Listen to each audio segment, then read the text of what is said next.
नमस्कार साथियों, आप सभी को टारगेट विद नित्यम की इस चैनल में दिल खोल करके स्वागत है।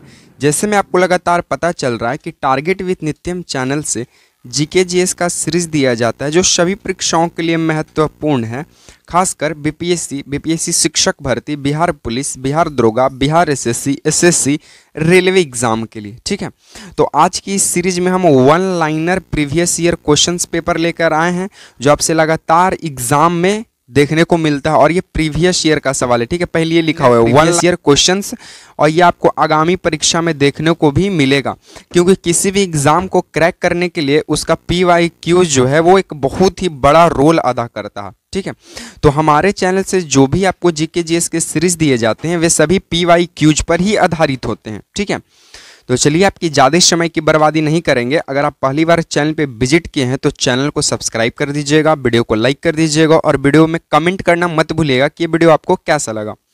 तो चलिए सबसे पहला सवाल से ही हम आपकी शुरुआत करते हैं।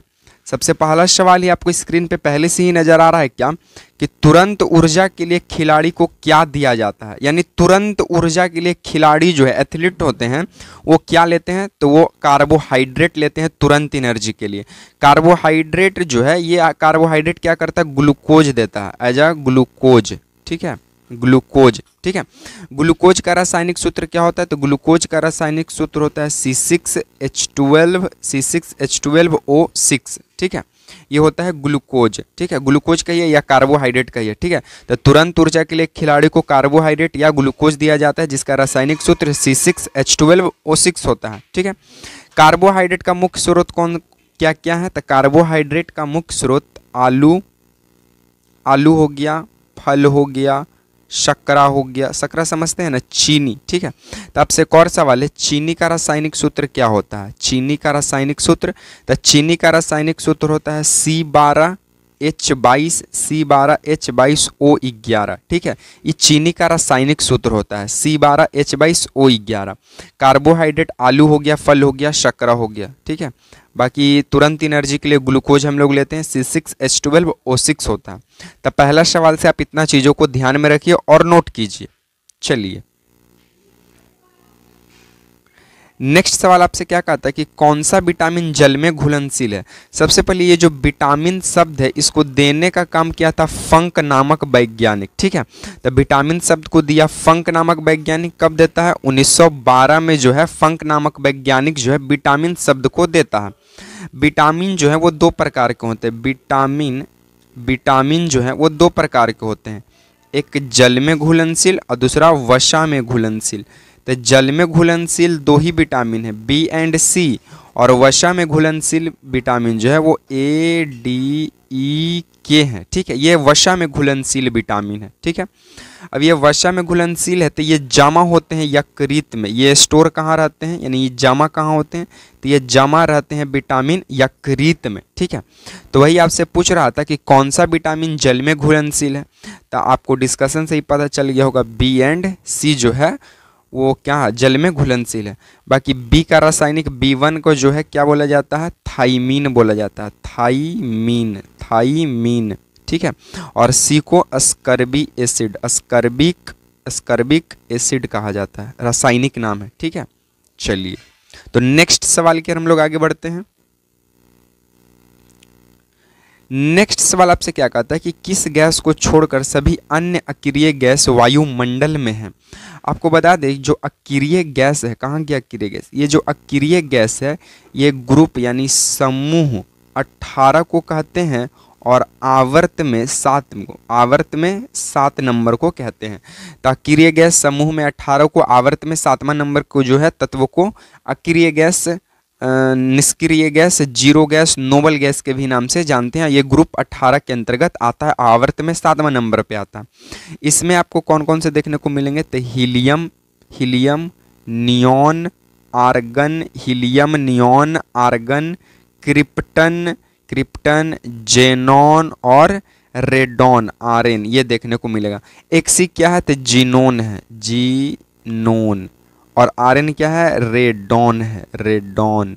ठीक है, केआर क्या है, तो केआर आपका हीलियम, नियॉन, आर्गन, क्रिप्टन है। केआर क्या है, क्रिप्टन है, क्रिप्टन। ठीक है, क्रिप्टन है। ठीक है। AR आर्गन है, NE नियॉन है, HE हीलियम है, ठीक है। तो ये सब जो है अक्रिय गैस है, नोबल गैस है, जीरो गैस, इसको जीरो गैस के भी नाम से जानते हैं, जीरो गैस।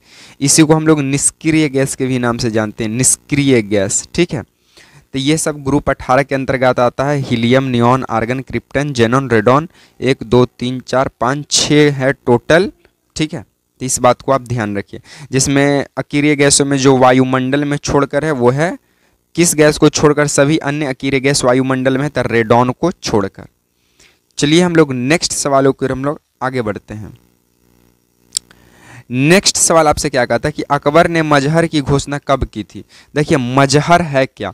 तो मजहर का मतलब होता है ऐलान। मजहर मीन्स ऐलान, मजहर मीन्स ऐलान, ऐलान या फिर इसी को कहते हैं घोषणा, इसी को कहते हैं क्या? घोषणा। इसी को कहते हैं राय मशवरा लेना, राय, ठीक है। तो अकबर ने ऐलान यानी घोषणा कब किया था मजहर की? तो इसको घोषणा किया था 1579 में। कब? तब 22 जून 1579 में अकबर के द्वारा मजहर की घोषणा की जाती है, मजहरनामा, ठीक है। इस बात को भी आप ध्यान रखिएगा। चलिए नेक्स्ट सवालों की ओर हम लोग आगे बढ़ते हैं। नेक्स्ट सवाल आपसे बोलता है कि झंडा गीत की रचना किसने किया था? झंडा गीत वही है, विजयी विश्व तिरंगा हमारा, झंडा ऊंचा रहे हमारा, ठीक है। इसे 1938 में कांग्रेस की अधिवेशन में जो है स्वीकार कर लिया गया, स्वीकार कर लिया गया कांग्रेस के अधिवेशन में 1938 में, ठीक है। 1938 में हरिपुरा अधिवेशन हुआ था। लेकिन जो झंडा गीत की जो रचना है श्यामा लाल गुप्ता करते हैं। कब करते हैं? तो ये 1924 में करते हैं, जेल के अंदर से 1924 में करते हैं, 2 या 3 मार्च को 1924 में करते हैं, ठीक है। और झंडा गीत में लिखते हैं कौन सा? एक लाइन है, विजयी विश्व तिरंगा हमारा, झंडा ऊंचा रहे हमारा, ठीक है। 1938 में इसे स्वीकारा जाता है कांग्रेस के द्वारा और लिखा जाता है 1924 में श्यामालाल गुप्ता के द्वारा। तो इस बात को भी आप ध्यान रखिएगा। यहाँ से एक और सवाल आप ले लीजिए कि तिरंगा का रचना किसने किया? तिरंगा का रचना, तिरंगा का रचना किए थे पिंगली वेंकैया, पिंगली वेंकैया, पिंगली वेंकैया किए थे तिरंगा की रचना। तो इस बात को ध्यान में रखिएगा। चलिए नेक्स्ट सवाल आपसे क्या कहता है कि विश्व का पहला धर्म कौन सा था? तो विश्व का पहला धर्म और सबसे प्राचीनतम धर्म जो आपको देखने को मिलता है वो हिंदू धर्म है, सनातनी हिंदू धर्म है, ठीक है। चलिए नेक्स्ट सवाल आपसे कहता है कि स्तूप के शीर्ष भाग को क्या कहते हैं? तो जो स्तूप होता है उसको शीर्ष भाग को इसको हर्मिक कहते हैं। क्या कहते हैं? हर्मिक, इर्मिक नहीं कहते, गलत, हर्मिक कहते हैं, ठीक है। स्तूप जो है एक ऐसा कह सकते हैं समाधि स्थल के रूप में होता है, ठीक है, जो कि आपको विश्व का सबसे बड़ा स्तूप, विश्व का सबसे बड़ा स्तूप। तो विश्व का सबसे बड़ा स्तूप केसरिया स्तूप देखने को मिलता है, केसरिया स्तूप, जो कि पूर्वी चंपारण में है, ईस्ट चंपारण में है, ठीक है, जो कि पूर्वी चंपारण में है, जिसका बनाने का काम कौन किया था? तो अशोक बनाया था। कौन बनाया था? अशोक बनवाया था। क्योंकि जब महापरिनिर्वाण के लिए जब ये गौतम बुद्ध जा रहे थे तो वो एक दिन जो है यहीं पे रुके थे, ठीक है। तो अशोक बनवाया था केसरिया को, जो कि विश्व का सबसे बड़ा स्तूप माना जाता है, केसरिया स्तूप, जो कि पूर्वी चंपारण में है, ठीक है। चलिए नेक्स्ट बोलता है कि पुस्तक गाइड के लेखक कौन है? देखिए पुस्तक गाइड के लेखक R.K. नारायण है। कौन है? R.K. नारायण है। इसका जो प्रकाशन है, इसका प्रकाशन जो है 1958 में होता है और इसके रचयिता R.K. नारायण है। ये जो पुस्तक गाइड जो है ये एक उपन्यास है। क्या है? ये एक उपन्यास है। और ये जो उपन्यास है ये एक टूर गाइड है। कैसा गाइड है? टूर गाइड है, मतलब घूमने कैसे जाते हैं? टूरिज्म पर, तो वो टूर गाइड की ही तरह ये बुक है, ठीक है। आप रविंद्रनाथ टैगोर के दो उपन्यास याद रखिए, एक गीतांजलि, ठीक है, उपन्यास है, और दूसरा काबुलनामा, ठीक है,